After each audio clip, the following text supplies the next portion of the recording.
চিঠিপত্রের part 1 যারা দেখেননি part 1 দেখে নেবেন। এখন পার্ট 2 আলোচনা করব। পত্রের কোন অংশ ব্যতিরেকে পত্র লেখার উদ্দেশ্য ব্যর্থ হয়? এটা খাদ্য অধিদপ্তরের 2021 সালের প্রশ্ন এসেছে। পত্র গর্ভ। একজন স্কুল ছাত্র তার নৈমিত্তিক ছুটির প্রয়োজনে মোস্ট ইম্পর্টেন্ট প্রশ্ন স্কুলের জন্য প্রধান শিক্ষক বরাবর।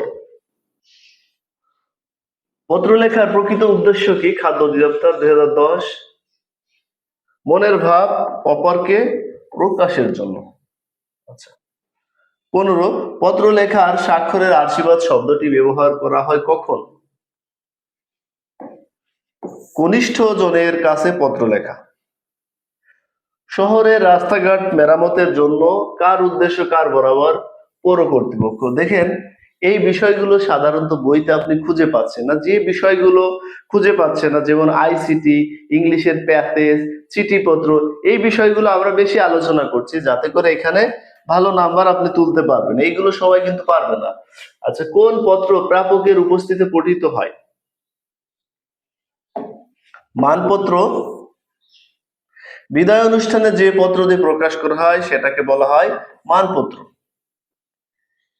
বাই আর মেল খামের উপরে কখন লিখতে হয়? বলেন।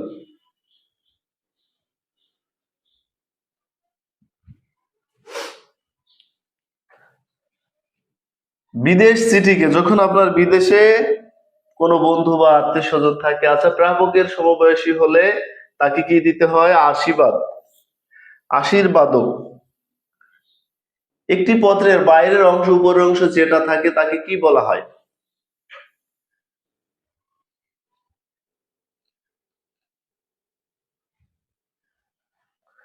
সেটাকে বলা হয় শিরোনাম।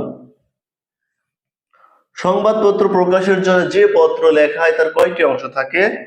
3টি অংশ থাকে। পোস্টাল কোড নির্দেশ করে কি?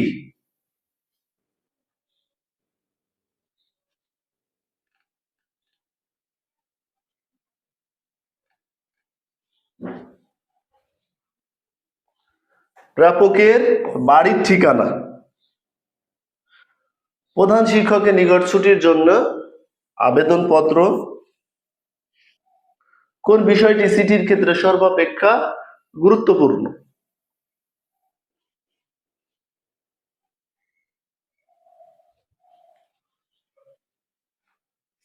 বক্তব্যের স্পষ্টতা। যাদের এই বিষয়ের পিডিএফ গুলো প্রয়োজন তারা কমেন্টে জানাবেন। ধন্যবাদ।